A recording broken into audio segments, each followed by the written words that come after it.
Bismillahirrahmanirrahim.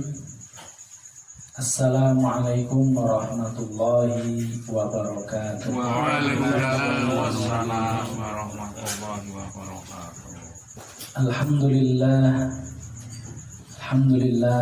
alhamdulillah. Nahmaduhu wa nasta'inuhu wa nastaghfiruh. Wa na'udzu billahi min syururi anfusina wa min sayyiati a'malina. Man yahdihillahu fala mudilla lahu wa may yudlilhu fala hadiya lahu. Wa nashhadu an la ilaha illallah wahdahu la syarika lahu wa nashhadu anna Muhammadan abduhu wa rasuluhu la nabiyya ba'dah.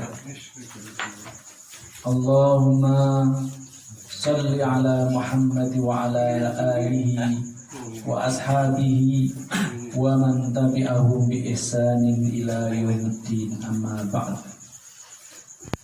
Para bapak, para ikhwan yang dirahmati Allah, puji syukur kita senantiasa kita panjatkan kehadirat Allah Subhanahu wa Ta'ala, yang tentunya kita selalu mengucapkan alhamdulillah baik di pagi maupun petang. Subhanallah, alhamdulillah, wa la ilaha illallah, Allahu akbar. Bacaan yang ringan, ternyata bacaan itu memberatkan timbangan amal soleh kita di akhirat. Paling tidak, setiap apa yang kita lakukan seusainya pekerjaan kita tetap mengucapkan alhamdulillah. Salawat dan salam senantiasa milik Nabi kita, Nabi Muhammad Sallallahu Alaihi Wasallam, yang tentunya salawat ini sering kita baca tidak sekadar di dalam sholat, ba'da sholat, tapi di saat-saat senggang, di saat-saat bekerja, kita tetap melantunkan sholawat kepada Nabi kita, Nabi Muhammad Sallallahu Alaihi Wasallam. Sebagai kisah menarik di awal pertemuan ini, alhamdulillah, ini seolah-olah bayi baru lahir ya Pak. Bayi baru lahir, alhamdulillah.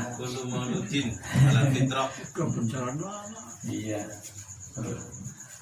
Berhenti beberapa pertemuan, dan alhamdulillah malam hari ini kita mulai kembali, dan insya Allah mudah-mudahan kita bisa istiqomah, diberi kesehatan oleh Allah Subhanahu wa Ta'ala, dijaga jasad dan ruh kita, dan kita meminta kepada Allah Subhanahu wa Ta'ala, Allahumma inna nas'aluka min husnil khatimah. Mudah-mudahan Allah berikan husnul khatimah dalam kehidupan kita ini, di akhir hayat kita, husnul khatimah.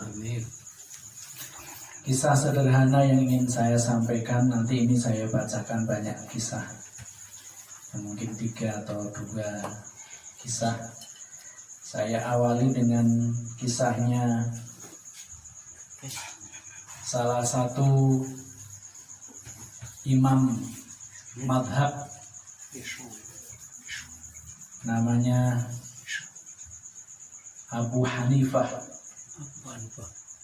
atau sering disebut Imam Hanafi. Dalam salah satu riwayat, Imam Hanafi ini melakukan sebuah perjalanan. Ketika di perjalanan itu mampir di sebuah masjid dan di pertengahan jalan di masjid itu kemalaman, mungkin istilahnya nggak mungkin melanjutkan perjalanan kecuali nginep di masjid itu. Selesai sholat isya, begitu bubar, karena jamaah masjid itu nggak tahu kalau itu Imam Hanafi. Nah, karena tidak tahu, bahkan takmir masjid, marbot masjid juga nggak tahu kalau itu imam madhab. Jadi ketika mau tidur di dalam masjid tetap nggak boleh. Begitu di emper masjid pun juga nggak boleh. Panturun ngendi ya. Ya, ceritanya minta kepada marbot, saya beri 1 malam untuk nginep di masjid ini. Orang oli pokoknya itu, karena masjid ini tidak boleh untuk nginap, ceritanya seperti itu. Akhirnya begitu keluar masjid, bingung, di pagar masjid, saking bingungnya, lihat ada toko roti, orangnya masih istilahnya motong-motong roti. Lalu dipanggil sama tukang roti ini.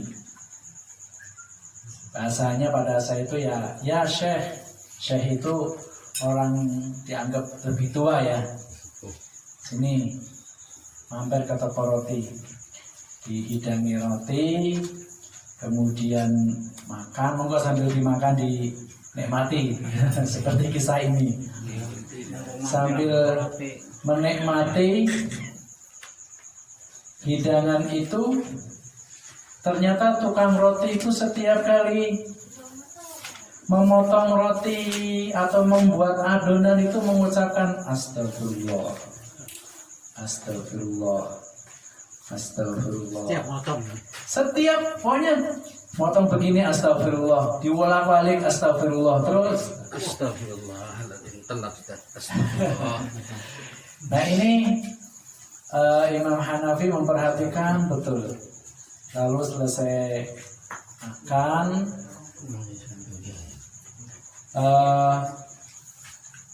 tukang roti ini menawarkan untuk nginep di rumahnya, dan nginep di rumah itu sambil ngobrol. Pada akhirnya Imam Hanafi tanya, ya Rijal, wahai tukang roti lah ya, tukang roti laki-laki, Rijal,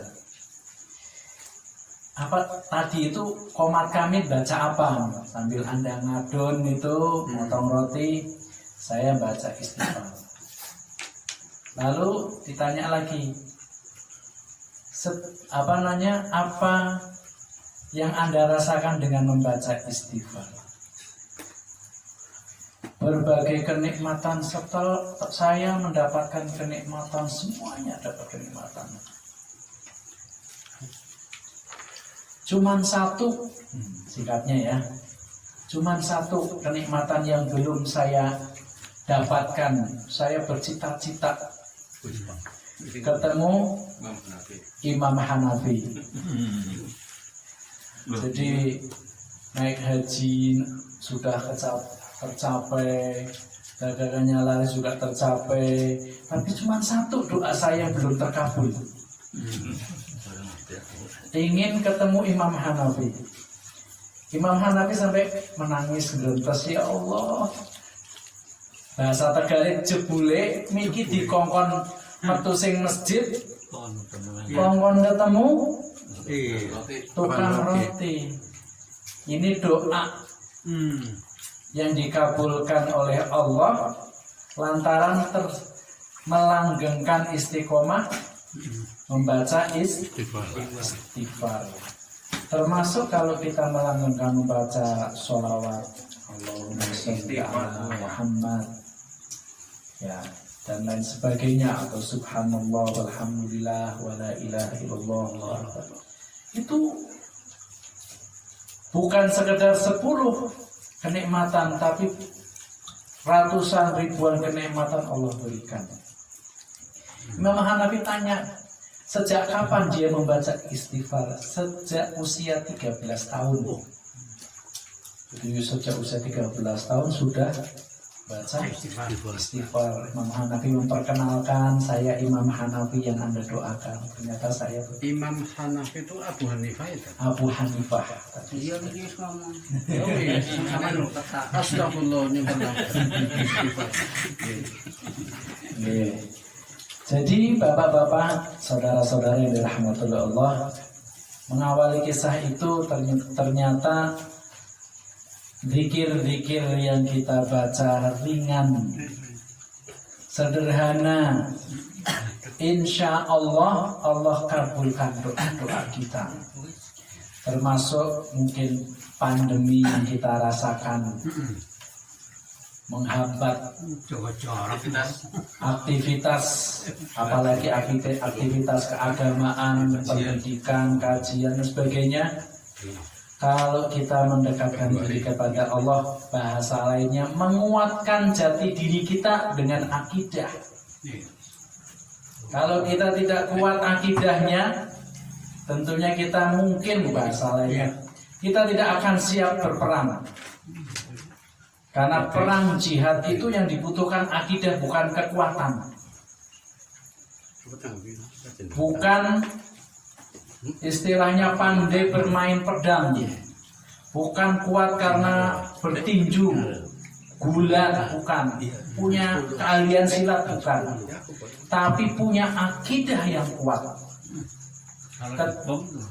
Ya, ketika akidah yang kuat itu, dia itu berpikir kematiannya menuju Allah. Berbeda dengan orang yang kuat jasadnya, itu yang dipikir saya mampu membunuh. Bandingkan, kita lihat Ali bin Abi Thalib radhiyallahu anhu, ketika diludahi oleh orang kafir ketika perang, ketika diludahi bukan malah membunuh. Kan ketika orang kafir ini terpojok, sudah istilahnya sudah jatuh, pedangnya jatuh, tinggal menghunuskan pedang di lehernya ini. Jadi pedangnya Ali bin Abi Thalib sudah nempel di lehernya si kafir ini, tapi meludahi.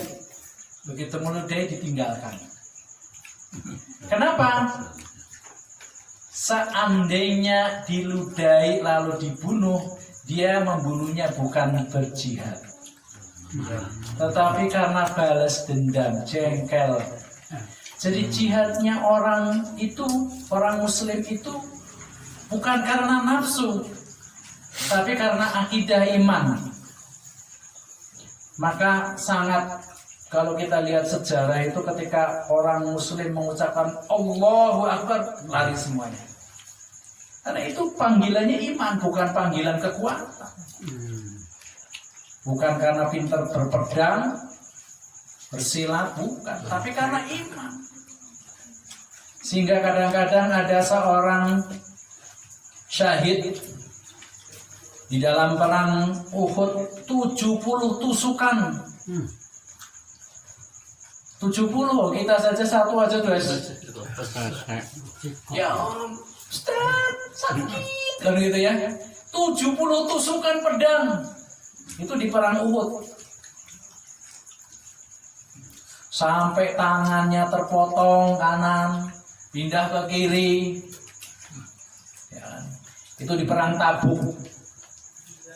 Ya, ini kisah-kisah zaman-zaman sahabat, zaman-zaman Rasulullah ini perlu kita mungkin bacakan untuk anak-anak kita, bahwa akidah itu lebih diutamakan dibandingkan kita mempersiapkan dengan belajar merakit bom, enggak, belajar membuat, tidak, tapi akidah yang didahulukan. Nah, Bapak-bapak, saudara-saudara yang dirahmati Allah, pada malam hari ini saya ingin menyampaikan bagaimana mendidik anak, memberi nasihat kepada anak. Kapan atau waktu yang tepat ketika kita ingin memberi nasihat. Ini ada contoh-contoh Rasulullah SAW memberikan nasihat kepada anak-anak.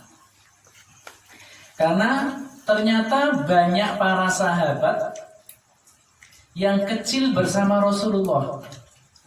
Contohnya Anas bin Malik. Contoh, Anas bin Malik itu usia 7 tahun sudah mondok. Anak kita umur 12-13 tahun di pondok. Nah kadang-kadang ya Allah melas temen bocah. Kan gitu ya. Wong mondoknya pada Sabtu malam Minggu bewes kadang-kadang ditiliki kan begitu. Iya. Pesantren kilat ya Pak. Itu ibunya Ummu Salamah ya, ibunya Anas bin Malik itu menitipkan Rasulullah, ditinggalkan. Nggak ditengok-tengok, dibiarkan. Belum lagi ada sahabat yang lain, Abdullah ibnu Abbas, umurnya sama 7-8 tahun itu sudah bersama Rasulullah, nginep bersama Rasulullah. Ada sahabat-sahabat yang lain umur-umur seperti itu bersama Rasulullah. Jadi ketika mereka ini rata-rata antara 20 sampai 40 anak-anak yang bersama Rasulullah SAW nginep, dan itu gantian. Dan banyak perawi-perawi hadis yang bersama Rasulullah ini dari usia kecil. Maka Rasulullah sering mengatakan ya gulam. Itu perawi hadis anak kecil. Ya bunayya. Itu berarti Rasulullah menyampaikan kepada sahabat yang usianya masih kecil, masih belia. Kalau kita balik berarti usia belia itu sudah dipondokkan, sudah dinginepkan bersama Rasulullah SAW. Oh tega, iya tega. Seperti pernah saya kisahkan sederhana, Khalid bin Walid itu di usia belia, di usia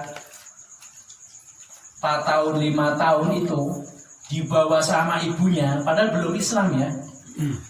Padahal belum Islam, itu di masa istilahnya masa jahiliyah. Ibunya itu membawa Khalid itu ke padang pasir di hutan, kalau bahasa sekarangnya ditinggalkan tanpa lampu. Itu tiap malam. Sehingga pantas Khalid itu menjadi panglima perang. Panglima perang. Karena punya kemampuan yang seperti itu. Sudah dilatih oleh ibunya untuk menghilangkan rasa takut. Nah, kadang-kadang kita, ibunya kita orang tega kan begitu ya. Orang teganan. Ya. Nah ini banyak-banyak contoh. Nah sekarang saya bacakan hadis yang pertama. Diriwayatkan dari Abdullah ibnu Abbas radhiyallahu anhu qala Rasulullah sallallahu alaihi wasallam alimu. Yang pertama Rasulullah SAW mengatakan ajarilah. Ini Abdullah ibnu Abbas ketika mau pulang ke rumah, selesai dari pendidikan mungkin berapa hari, itu pesannya Rasulullah. Ketika Ibnu Abbas ini tanya, apa yang harus saya lakukan? Alimu, ajarilah mereka. Ajarilah mereka itu berarti ajari keluarganya, keluarga anaknya, istrinya, itu alimu. Kemudian perintahnya Rasulullah yang kedua, yassiru wala tu'assiru. Mudahkan, jangan kau persulit. Permasalahan-permasalahan itu dipermudah, jangan dipersulit. Kita yakin agama kita sudah mempermudah, kita sendiri yang mempersulit. Banyak contohnya kita ya, sudah mudah pengennya dipersulit. Kita sendiri kadang-kadang nanya itulah jadi mempersulit. Kemudian basyiru wala tunfiru wala tunaffiru. Beri kabar gembira, jangan kau beri ancaman. Berikan kabar gembira, sesuatu yang menyenangkan. Berita-berita yang menyenangkan. Bukan berita-berita yang mengancam. Awas lo. Bahasa sekarangnya itu kan begitu ya. Awas jangan mana. Awas, awas. Akhirnya ancaman-ancaman, semakin banyak ancaman, rasa kekhawatirannya muncul. Bahasa lainnya was-was. Was-wisu fisudu linnas. Ketika tingkat kekhawatirannya tinggi, was-wasnya masuk, ya sudah, sholat akan was-was. Padahal sholat itu yang dibutuhkan adalah al-yakin. Al-yakin. Kalau nggak yakin, sholatnya tidak sah. Contoh, ketika kita sholat lalu ada perasaan antara ngentut dan tidak ngentut. Pas begitu ruko apa begitu sujud, dia mikir ngentut apa tidak ngentut. Yang dibutuhkan cuma yakin. Yakinnya yang mana? Kalau yakin tidak ngentut, lanjutkan. Selesai kan? Ya, jenengan kan sudah yakin ngentut, sudah yakin kan? Kalau yakin tidak ngentut, berarti dia harus menghilangkan ragu-ragunya ngentut. Tapi ngentut bener yakin nggak ngentut. Nah itu tadi. Beda lagi kalau sudah ada suaranya, ada baunya. Oh, orang yakin, itu kan salah. Kalau yang nggak bersuara itu Nah, kan kalau nggak bersuara itu namanya fusa. Fusa itu ya, fusa. Fusa itu ada dua kemungkinan. Kemungkinan ada gerakan itu terbuka, kan begitu ya. Nah, gerakan terbukanya lubang itu apakah itu kentut atau bukan, kan menjadikan ragu-ragu. Maka yang dibutuhkan di situ adalah Imam Syafi'i mengatakan adalah yakinnya yang mana. Diyakini saja. Yakin ngentut, berarti segera batalkan sholat. Bisa membedakan antara Kan gitu. Kalau yakinnya tidak ngentut, lanjutkan. Sama, sholat kita mungkin baru 3 rakaat, sholat isya baru 3 rakaat, perasaannya kita lu apa loro ya kan gitu. Yakinlah yang mana yang dipilih, yakinnya yang mana. Kalau yakinnya 3 tambah 1. Kalau yakinnya 2 tambah 2. Begitu salam, sholatnya keluian tinggal sujud sahwi, kan enak sebenarnya. Hanya kita kadang-kadang kita sendiri yang bikin mumet gitu. Kan Islam sudah mempermudah, jadi kalau kelebihan tidak perlu ditambah 1, jadi 6 kan. Kalau kelebihan 1 jangan ditambah, cukup sujud sahwi. Kalau kurang tambahi dengan sujud sahwi. Sederhana sekali sebenarnya.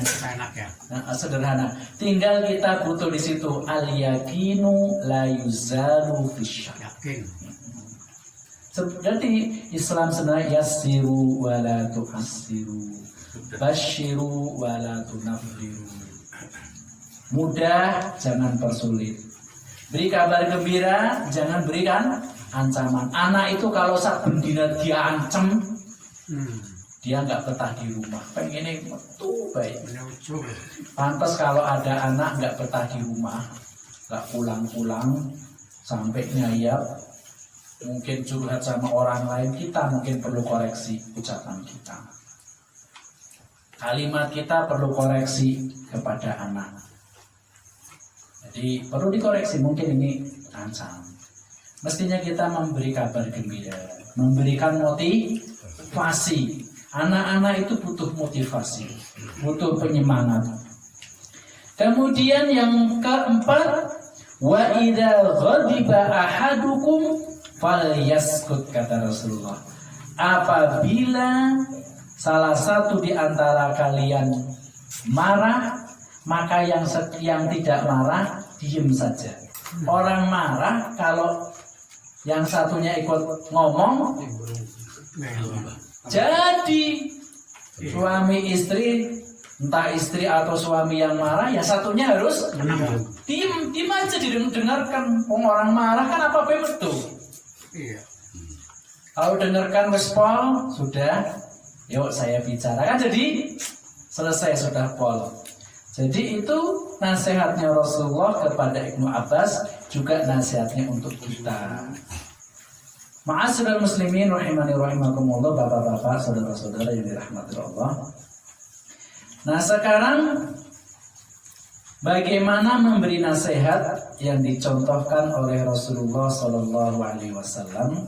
Di antaranya diriwayatkan dari Imam Ahmad dari Abu Hurairah radhiyallahu anhu.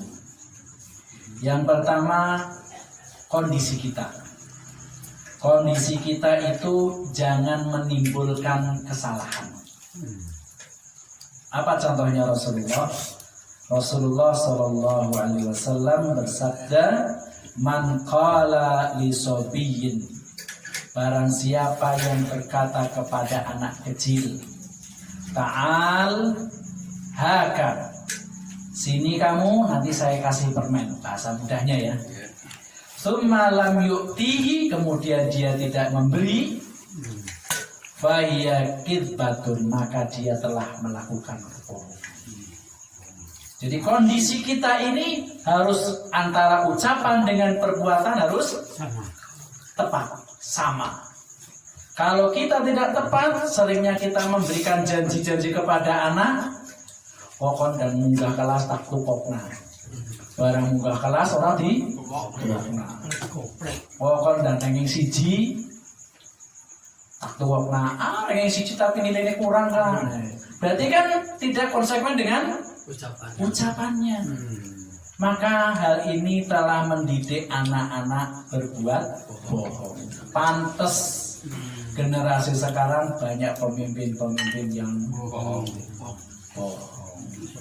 Mungkin di antaranya adalah pendidikan yang dari orang tuanya seperti ini, dari keluarganya, dari orang yang ada di sekitarnya.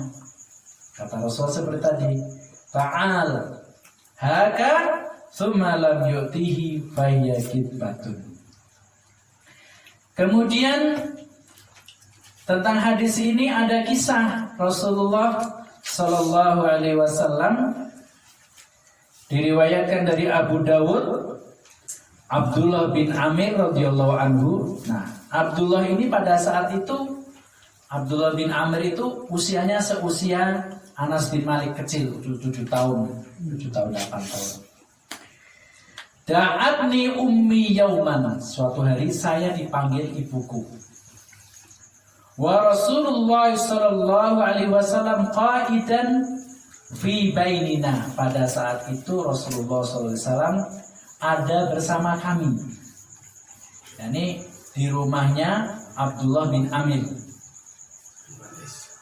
Faqalat ta'al u'tika, ibunya Abdullah memanggil Abdullah, "Ya Abdullah, sini kamu, nanti saya akan beri."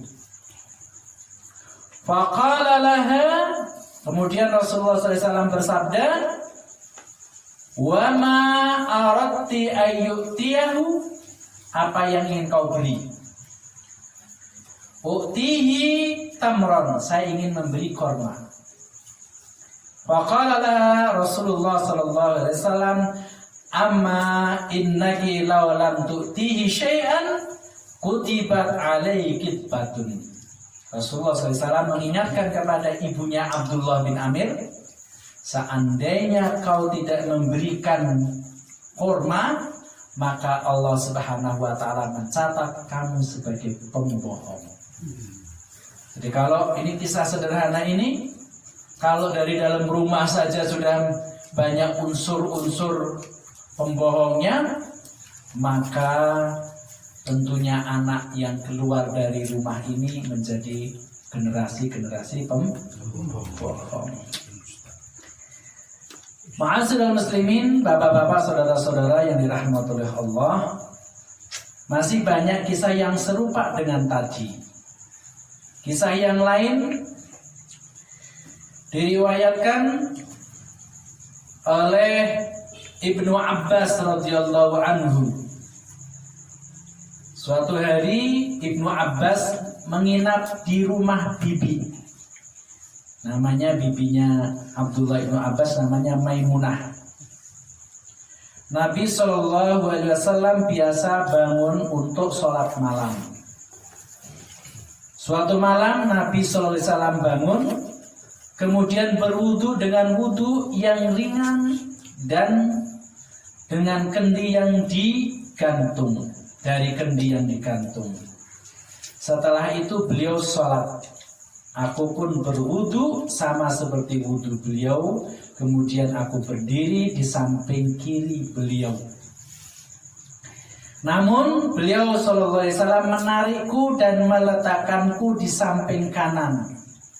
Kemudian beliau sholat beberapa rakaat. Bapak-bapak, dari hadis ini Abdullah Ibnu Abbas berarti masih sepupu dengan Nabi. Kan Abbas itu kan paman, Kakak ngadi ya, Abdullah. kakak ngadi dengan Abdullah dengan bapaknya Nabi Muhammad. Nah, berarti Abdullah Ibnu Abbas itu sepupu, masih sepupu dengan Rasulullah. Pernah kakak ngadi lah. Iya, pernah kakak ngadi. Ini suatu hari nginep di rumahnya Maimunah. Pada saat itu Rasulullah ada di situ dan usia Abdullah Ibnu Abbas usianya juga masih usia kecil, 7-8 tahun. Ketika Rasulullah bangun malam, Abdullah Ibnu Abbas juga ikut bangun malam. Dia tidak dibangunkan oleh Rasulullah. Jadi kalau usia anak kecil itu berarti usia yang belum balik, tidak ada kewajiban, apalagi sunnah ya. Ya, disuruh-suruh tidak. Tapi Rasulullah bangun lalu ngambil air wudhu. Wudhunya pakai kendi. Bahasa sekarang mungkin teko kecil ya. Ada air. Wudhu ringan. Kalau wudhu ringan itu berarti satu. Tidak banyak, tidak 3 kalinan, tapi ringan tapi sempurna. Pakai air kendi sedikit itu. Berarti kan kalau disimpulkan wudhunya itu airnya tidak mancur terus. Jadi mancur sedikit buat usap kepala, atau dipancurkan sedikit buat tangan, wajah, tangan, kemudian sampai kaki sempurna. Kemudian Rasulullah sholat. Abdullah Ibnu Abbas melihat perilaku Rasulullah seperti itu, bangun, kemudian lihat wudhunya, kemudian ngikuti wudhunya. Tapi di sini Abdullah berdirinya di sebelah kiri. Kemudian Rasulullah mengambil tangannya Abdullah, dipindah ke sebelah kanan. Berarti bapak-bapak ini pelajaran. Kalau anak kita salah letaknya, walaupun kita dalam keadaan sholat, ditarik, tidak apa-apa, kan bergerak berarti kan? Iya. Tidak apa-apa. Itu posisi pindah lewat belakang. Iya, lewat belakang. Ditarik, letakkan di sampingnya. Jadi di sampingnya berarti rapat dengan Rasulullah. Maka kalau anak kita bersama kita ke masjid, dia sholat di sebelah sana, kita sholat di sini, pantas anak-anaknya pada ngobrol sendiri. Ini berarti bukan salahnya anak-anak itu, salah orang tua. Mestinya orang tua itu anaknya ada di sebelahnya, sebelah kanan atau sebelah kiri karena itu berjamaah. Tapi kalau berjamaah berdua, berarti posisi sebelah kanan di sebelahnya persis, tidak sejajar, sebelahnya persis sejajar, jadi kakinya sejajar. Makanya kalau anak ada di sebelah kita, dia mau lari kemana digandeng. Sampai-sampai kalau lihat di Makkah itu anaknya dikasih tali supaya tidak hilang. Kan begitu ya, supaya tidak itu kalau lari kemana ditarik lagi. Itu yang kalau lagi umrah bapak-bapak itu kan diikat sama pinggangnya bapak ayahnya atau ibunya itu diikat. Dia diikat di pinggangnya supaya nggak kemana-mana. Itu contoh ya. Itu Ustaz sejajar apa agak? Sejajar. Jadi kalau cuma berdua itu sejajar. Sejajar. Sejajar. Kalau anak-anak sing madalnya yang solong, Ya tidak apa-apa. Tidak apa-apa. Ya nggak apa-apa. Jadi yang tepat juga sejajar. Ya, nggak apa-apa. Yang tepat sejajar seperti hadis yang barusan kita baca. Kemudian sholat berarti ngikuti Rasulullah. Tidak terpisah, lurus garisnya. menyendiri kan sing lihat tekal.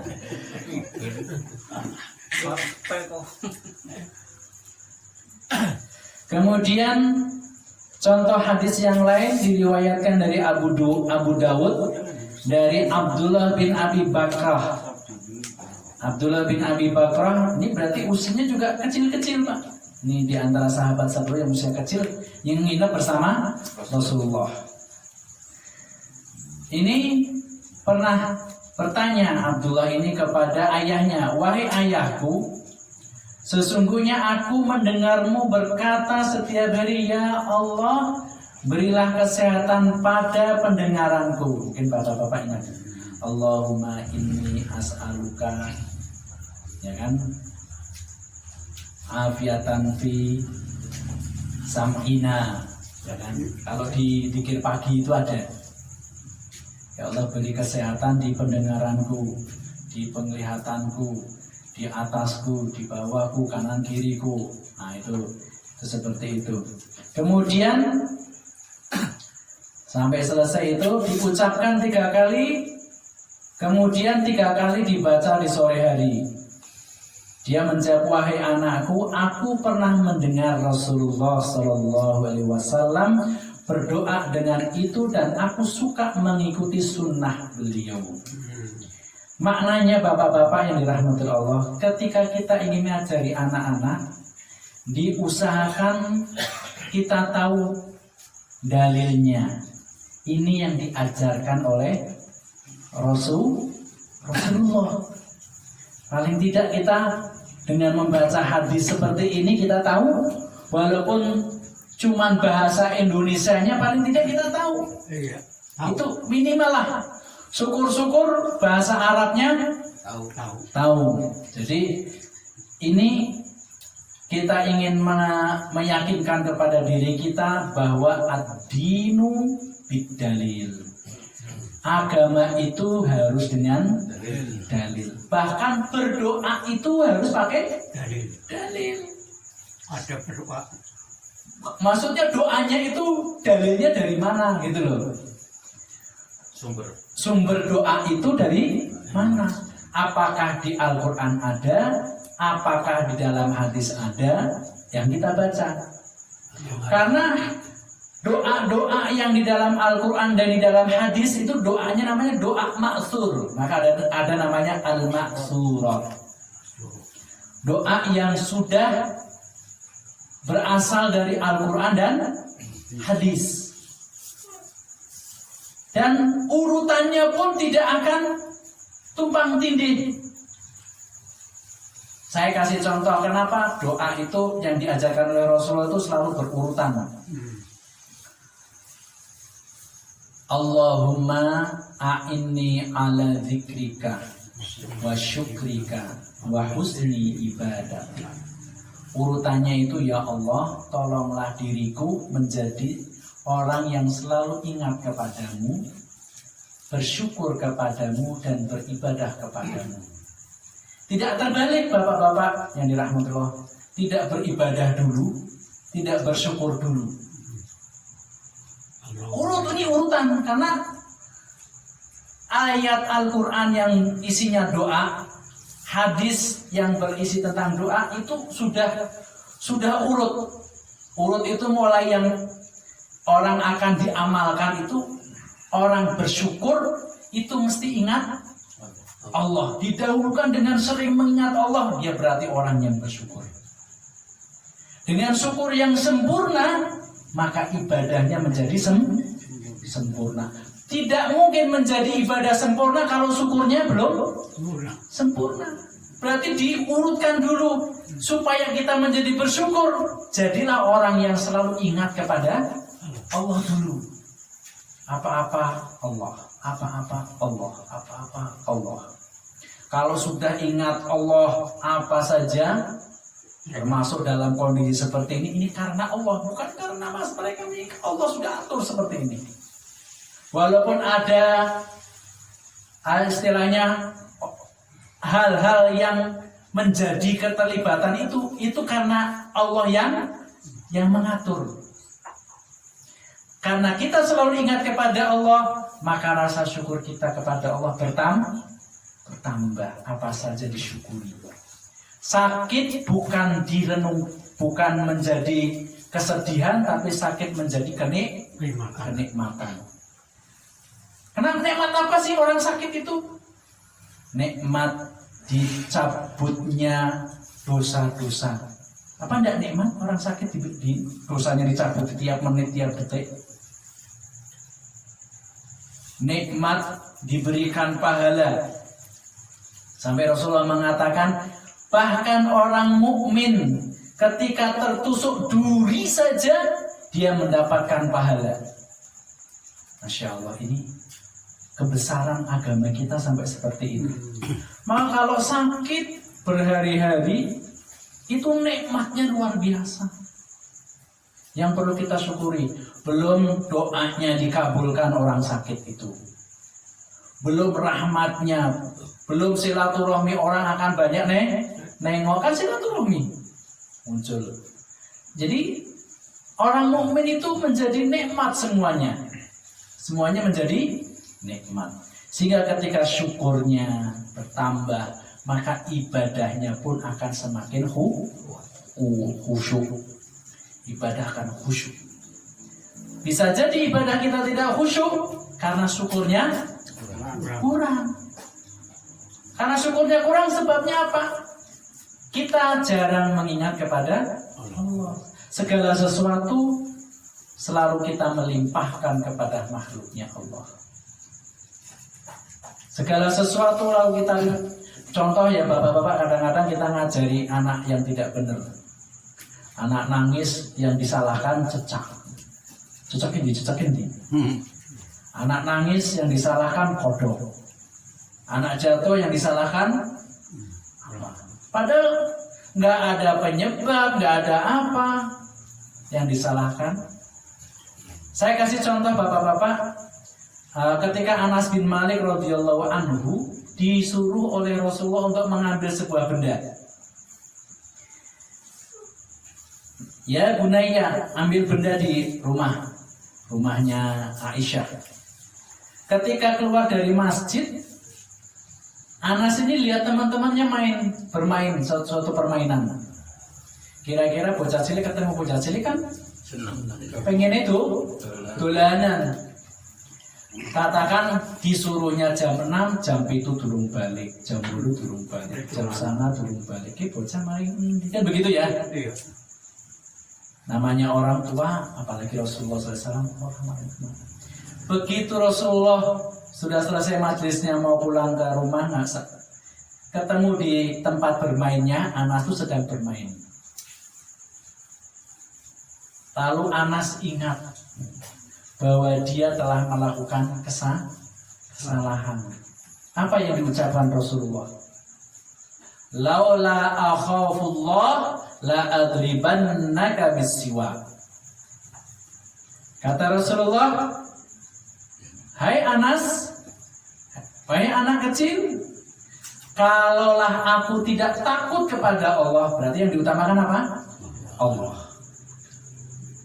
Kalau seandainya aku tidak takut kepada Allah, la adribannaka, saya pasti akan memukulmu. Berarti boleh mukul kan? Iya. Tapi kata yang terakhir yang harus diingat, bisiwak, dengan siwak. Rasulullah pengen mukul tapi pakai siwak. Nah, kalau kita Kentung. Rasulullah pengen mukulnya cuma pakai siwak. Siwak itu panjangnya seberapa sih, paling bisa pulpen ya, sekilan. Terus besarnya digawe besar ya sejentik. Artinya ingin mengingatkan atas kesalahannya itu dengan peringatan yang ringan, bukan wis dijiwit, domongi, Kamplong bisa. oh iya, jejak. Kadang-kadang naudzubillah, oh anaknya siapa sih? Kadang-kadang itu nabi itu ya Pak, yang tidak diakui anaknya. Nah itu muncul semua kadang-kadang seperti itu. Tapi Rasulullah SAW mengingatkan kepada kita, laula akhafullah, kalau seandainya aku tidak takut kepada Allah, saya pasti akan memukul. Berarti yang diingatkan adalah akidahnya dulu, bahwa sesuatu itu karena Allah. Karena Rasulullah diingatkan oleh Allah, itu fitrahnya anak. Kemudian contoh hadis yang lain lagi, ketika mengingatkan kepada anak-anak, ada kisah sederhana yang dilalui oleh Abdullah ibnu Abbas radhiyallahu anhu. Kuntu khalfan Nabi sallallahu alaihi wasallam yauman faqala ya wulan. Pada suatu saat dalam sebuah perjalanan, Rasulullah ini bersama Abdullah ibnu Abbas. Di hadis yang lain kalimatnya berbunyi, uhdiya ilan Nabi sallallahu alaihi wasallam. Suatu hari Nabi diberi hadiah balghatan. Balghah itu artinya perkawinan antara kuda dan keledai. Balghah, hewan antara kuda dan keledai. Silang ya. Persilangan antara kuda dan keledai. Ahdaha lahu Kisra, yang diberi oleh seorang raja Kisra. Farakibaha bi khablin min sya'rin. Kemudian Rasulullah SAW menungganginya dengan tali kekang dan dari serabut. Jadi ada untuk narik itunya, kekangnya ya. Summa ardafani khalfahu. Kemudian mengangkat Ibnu Abbas, diletakkan di belakangnya, dibonceng. Berarti Abdullah Ibnu Abbas ini bonceng Rasulullah. Nah, ketika bonceng ini adalah saat-saat yang tepat memberikan nasihat. Jadi ketika kita bersama anak kita sedang bonceng perjalanan kemana, ini adalah saat yang tepat. Karena saat itu adalah anak dalam kondisi positif, senang, bahagia. Kapan mana sih dijak jalan-jalan kan begitu. Rasanya seperti itu. Kemudian ketika perjalanan sudah berjalan, ya gulam, memanggil. Labbaik ya Rasulullah. Baik ya Rasulullah. Kemudian qala ihfazillah yahfazka. Sampai akhir hadis. Jagalah Allah, Allah akan menjagamu. Jadi ketika kondisi anak-anak dalam kondisi senang, diberi nasihat masuk dan daya ingatnya akan lama. Berbeda ketika tadi anak-anak dalam kondisi marah, anak-anak dalam kondisi dimarahi, lalu diberi nasihat kan malah diabaikan. Jadi kalau anak dalam kondisi dimarahi malah itu diabaikan, tidak dimasukkan ke dalam otak, tidak diingat-ingat. Karena kondisi anak itu sudah down, sudah jatuh dia, sudah merasa salah, ngomongi dan seterusnya. Nah, itu dalam kondisi menyenangkan, anak itu akan menerima pembelajaran, menerima ilmu.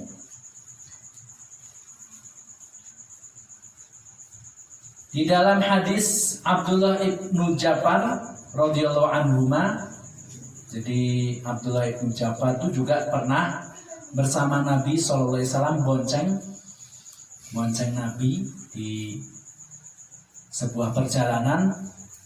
Kemudian ketika bonceng ini adabnya anak ini diem. La uhaddizu bihi ahadan minan nas. Rasulullah Shallallahu Alaihi Wasallam, ini ceritanya Abdullah bin Ja'far tidak pernah menceritakan rahasianya Rasulullah karena ada sebuah rahasia. Rahasia apa itu? Abdullah bin Ja'far baru bercerita kepada kita. Karena ahabba mastatara bihi Rasulullah Shallallahu Alaihi Wasallam lihajatihi hadafun au haishun nakhlin. Rahasianya Rasulullah Shallallahu Alaihi Wasallam adalah Rasulullah paling suka ketika buang hajat itu tertutup, tidak terbuka. Kalau di tempat terbuka dicari halangan yang bisa menutupi. Apakah itu tanah dibuat gundukan seperti gunung-gunung kecil supaya tidak tertutup, atau pelepah-pelepah kurma itu berdirikan supaya tidak kelihatan. Nah, ini yang diceritakan Abdullah bin Ja'far berkaitan dengan adab. Salah satu adabnya Rasulullah ketika buang hajat. Wallahu a'lam bishawab. Mudah-mudahan sedikit berkaitan dengan bagaimana memberikan nasihat kepada anak. Posisinya anak itu dalam kondisi menyenangkan, insya Allah anak itu akan menerima ilmu. Terima kasih, mohon maaf kalau ada kekeliruan. Billahi taufiq wal hidayah. Wassalamualaikum warahmatullahi wabarakatuh. Waalaikumsalam warahmatullahi wabarakatuh.